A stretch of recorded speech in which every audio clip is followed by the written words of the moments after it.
सार बर'फ्राथ' मोनथायनि थाखायनो गोबां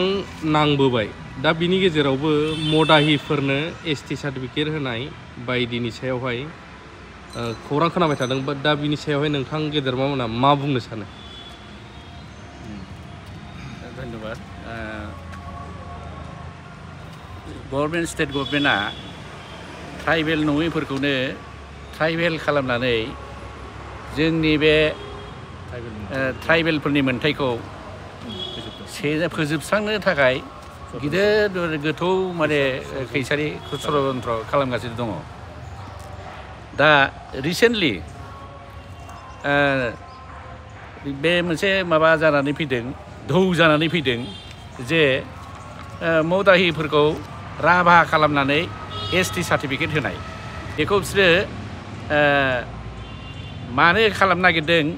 बिनि सिङाव गोथौ खैसारि दङ जे नन ट्राइबेलफोरखौ ट्राइबेल खालामनानै 6 सिड्युल ट्राइबेलनि रिजार्भ कन्स्टिटिउन्सिफ्राव माने इलेक्सन गेलेहोनायनि माने उद्देश्य दङ। दा बे पारपासावनो गोबां नन ट्राइबेलफ्रा ट्राइबेल सार्टिफिकेट लानानै बिसोरो माने सुजुगखौ लानो नागिरगासिनो दङ माने। दा बे खेथ्रआव जवा बोसोरावनो सासे सक्ति आश्रम खाथियाव मोनसे खुगबि होननाय गामि खौसि गामिनि महेन्द्र होननाय सासे मानसिया रिटायार्ड मानसि, बियो मास्टार हिसाबै रिटायार्ड आरो बियो सब समय माने इलेक्सनबो गेलेबाय थायोमोन ना माने। बियो दा ट्राइबेल जानानै ट्राइबेल रिजार्भ कन्स्टिटिउन्सियाव माबा खालामनो इलेक्सन दारायनो थाखाय मोनसे माबा खालामनानै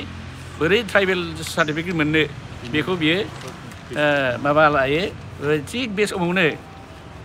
आसाम गभर्नमेन्टआ माने मदाहिफोरखौ राभा खालामनानै एसटि होनायनि नटिफिकेसन माने चालु खालामदोंमोन। दा बे सुजुगखौ लानानैनो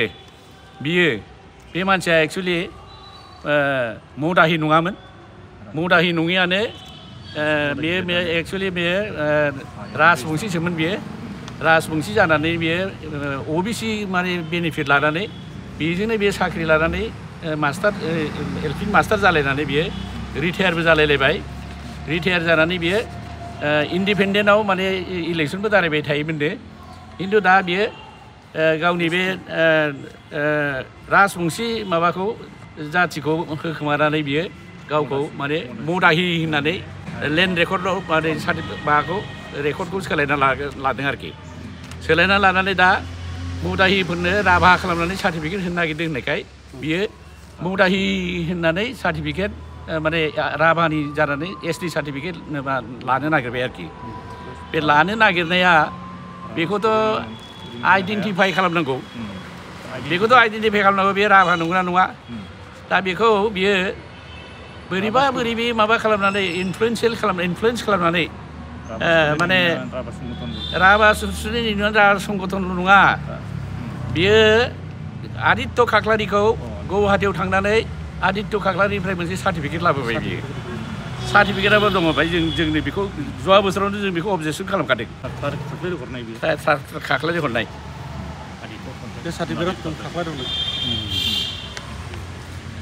ओमफ्राय सार्टिफिकेटआ नैबे नै खाख्लारिया ट्राइबेल संघनि जानानै नैबे नै central committee on behalf of central committee of tribal Sangha all Assam tribal संघ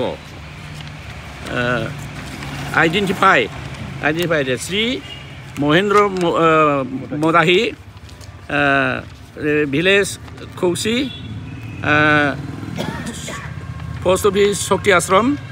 फकिराग्राम पुलिस स्टेशन। बिथाङा माने he belongs to schedule tribe Rabha ST community होननानै बियो सार्टिफिकेट हरो। बे सिगनेसाराबो खाख्लारिनि सिगनेसार, आदित्य खाख्लारिनि सिगनेसार। दा बे सार्टिफिकेटखौ लानानै बियो डिसिनाव माबा खालामदोंमोन, एप्लाइ खालामदोंमोन माबा एसटि सार्टिफिकेटनि थाखाय। दा बेवहाय डिसिआ मण्डलखौ एनकुवेरि खालामनो हरो बे मण्डलफ्रा ओमफ्राय बेखौ माबोरै रिप्लाय हरनांगौ बेखौ माबोरै रिप्लाय होनांगौ बिनि थाखाय बिसोर जोंनाव परामर्श लायो जोंनाव परामर्श लानायाव जोङो बिसोरनो परामर्श हरसे हरनानै डाइरेक्टलि जोङो बेखौ माबा खालामफैयो अबजेक्सन होफैयो बिदि मोना होननानै बिदि खालामनो हाया बिदि खालामनो हाया होननानै जोङो अबजेक्सन खालामफैयो जवा बोसोरनो बेखौ बे अबजेक्सनखौ होनानै दोनखानाय दं बे अबजेक्सनखौ मोननानै बिसोरो बेनो सार्टिफिकेट होआखिसै बेनो सार्टिफिकेट होआखै बेनिफ्राय दा आरो माने बे दाख्लिसो माबा राभा स्टुडेन्ट इउनियन राभा साहित्य सभा ओमफ्राय बिदिनो बिभिन्न माने राभा माने संगठनफोरखौ लेंहरलायनानै माबाया डिसिआ बिनि सार्टिफिकेट होग्रा एडिसिखौ मिटिं लाहोनानै बिसोरनिफ्राय माबा अपिनियन आदाय खालामबाय जे बिसोरो माने बाहाय माबा बिदि सार्टिफिकेट होनायाव माबा अबजेक्सन दं नामा होनो बिसोरथ' इन्टारेस्टेड गावस्रा राभा संख्या बारायगौबानो ओंखायनो बिसोरो बेखौ जोंहा खुनु अबजेक्सन गैया होनबाय ओमफ्राय बेवहाय ट्राइबेल संघखौबो लेंहरदोंमोन डिस्ट्रिक्ट ट्राइबेल संघखौ डिस्ट्रिक्ट ट्राइबेल संघ ओमफ्राय इयुथ ट्राइबेल संघ बेखौ लेंहरदोंमोन बिसोरो माने बिसोरखौ माने रिकमेन्डेसन खालामनो थिनबाय बेबायदि हिसाबै रिकमेन्ड खालामना हरनांगौ बिसोरनो सार्टिफिकेट होजायो होननानै दा बेखौ बिसोरो जोंहा बेवहाय जों गोजाल'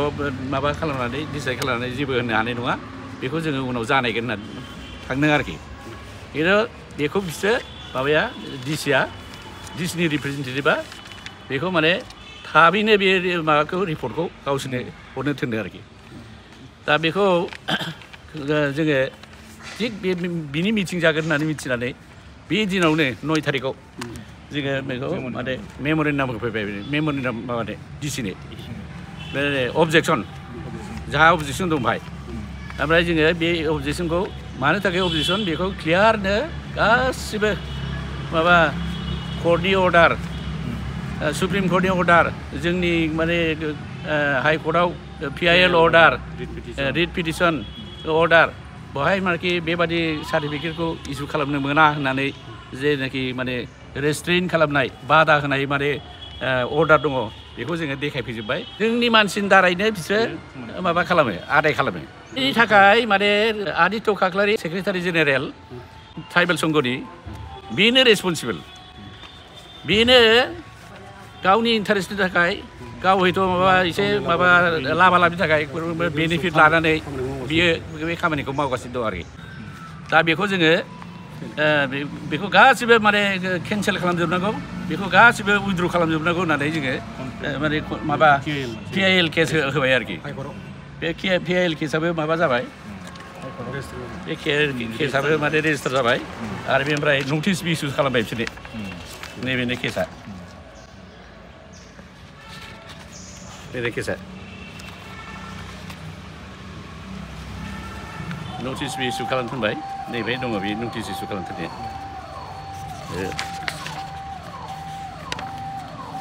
दा बे सार्टिफिकेटखौनो होफिननायनि माबाबो उद्देश्यआबो बेनो बे उद्देश्यआनो बेनो जोंनि माने पलिटिकेल राइटखौ माने